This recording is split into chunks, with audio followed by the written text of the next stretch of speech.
नमस्कार, जी न्यूज देख रहे हैं आप। मैं हूं आपके साथ पयोधी शशि। 1 बज चुके हैं और अब तक की बड़ी खबरों से आपको फटाफट बाखबर करते हैं। तो इस वक्त की सबसे बड़ी खबर पहले आपको बता दें।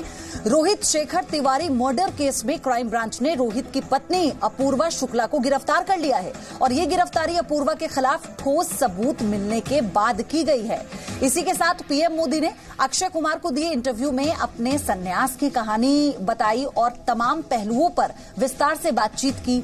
और आपको ये बताया कि तीसरी खबर है, यूपी के फतेहपुर में रैली के दौरान प्रियंका गांधी वाड्रा ने पीएम मोदी पर निशाना साधा।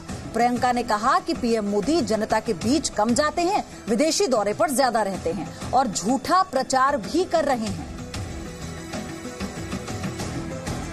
तो सबसे पहले आपको पहली बड़ी खबर बताते हैं। दिल्ली पुलिस ने एनडी तिवारी के बेटे रोहित शेखर मर्डर की गुत्थी को सुलझाने का दावा किया है। इसी मामले में क्राइम ब्रांच ने रोहित शेखर की पत्नी अपूर्वा शुक्ला को गिरफ्तार किया है। पुलिस को यह शक है कि अपूर्वा शुक्ला ने ही अपने पति रोहित की हत्या की है और इस मामले में पुलिस अहम सबूत मिलने का दावा भी कर रही है। इससे पहले शनिवार को क्राइम ब्रांच ने अपूर्वा से 8 घंटे तक लंबी पूछताछ की थी। 16 अप्रैल को रोहित शेखर अपने बंगले के कमरे में मृत पाए गए थे और शुरू से ही पुलिस अपूर्वा को मुख्य आरोपी मानकर चल रही थी, जिसके बाद अब इस गुत्थी को सुलझाने का दावा क्राइम ब्रांच ने किया है।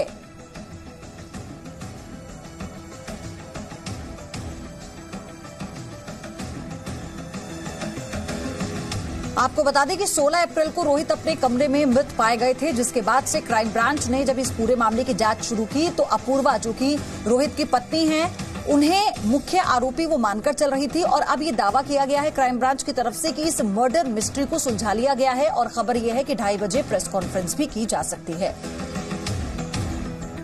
अपूर्वा को गिरफ्तार किया गया रोहित शेखर हत्या मामले में, जो सीसीटीवी फुटेज है, बाकी चीजें, तो इस बारे में क्या कोई I am not in a position to comment. I do not know what evidence the police has at this moment, but I am sure they are doing their job. Okay. Raju राज मेरे सहयोगी हमारे साथ इस खबर पर जुड़ चुके हैं। राजू राज, जो अभी इंपॉर्टेंट डिटेल्स हैं वो साझा करें।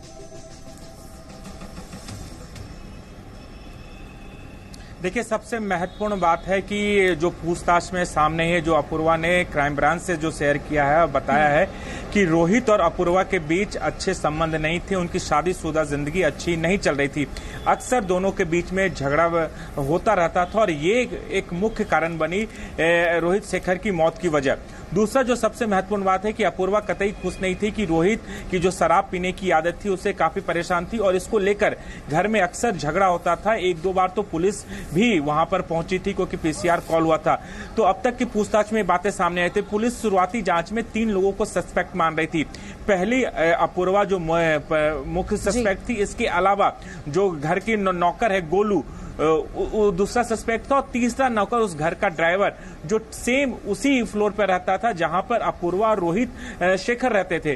तो इन तीनों से लगातार पूछताछ रही थी। पुलिस को कुछ साइंटिफिक एविडेंस मिले और एक बात और सामने आई है कि अपूर्वा ने जो उसका मोबाइल का फॉर्मेट था उसे सारे फॉर्मेट को डिलीट किया था और उस आधार पर पुलिस ने मोबाइल फोन जब्त किया और फॉरेंसिक जांच के लिए भेजा। फॉरेंसिक जांच के बाद कई ऐसे एविडेंस मिले जिसके आधार पर पुलिस ने आज अपूर्वा को गिरफ्तार किया है।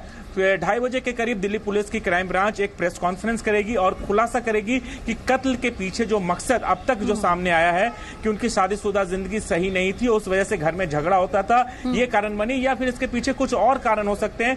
2:30 बजे प्रेस कॉन्फ्रेंस में क्लियर हो जाएगा। लेकिन इतना साफ है कि अपूर्वा ने रोहित शेखर की हत्या की और उसके पुलिस के उनके खिलाफ पर्याप्त सबूत। राजू राज, ये कहा गया क्राइम ब्रांच की तरफ से कि कुल मिलाकर 6 लोगों के होने की संभावना क्राइम ब्रांच की तरफ से जताई गई। एक अपूर्वा का जिक्र आप कर रहे हैं, नौकर और ड्राइवर। तो जो 3 और लोगों की बात आ रही है, क्या उनको लेकर कोई तस्वीर साफ हो पाई है या फिर ये 3 ही लोग शामिल थे? देखिए, कल हमारे क्राइम ब्रांच के एक आला अधिकारी के साथ लंबी बातचीत हुई। उस बातचीत के दौरान उन्होंने 3 लोगों को क्लीन चिट दिया था। जिन लोगों को क्लीन चिट दिया उसमें रोहित शेखर के जो भाई हैं सिद्धार्थ शर्मा, उनको क्लीन चिट दे गया, क्योंकि वो हत्या वाले दिन वो घर के निचले जो ग्राउंड फ्लोर है वहां पर रह रहे थे और सीसीटीवी फुटेज में कोई एविडेंस नहीं मिला है कि वो फर्स्ट फ्लोर पे गए हों। दूसरा जो एविडेंस है, जो दूसरा जो शख्स है गोलू की पत्नी जो सेकंड फ्लोर पर रहती है, उसके आने जाने के पुलिस के पास कोई सबूत नहीं मिले थे कि वो पर आई है। तीसरी जो सिद्धार्थ जो उनके भाई है, उनकी नौकरानी मार्था है जो ग्राउंड फ्लोर पे रहती है। इन तीनों को पुलिस ने क्लीन चिट दिया।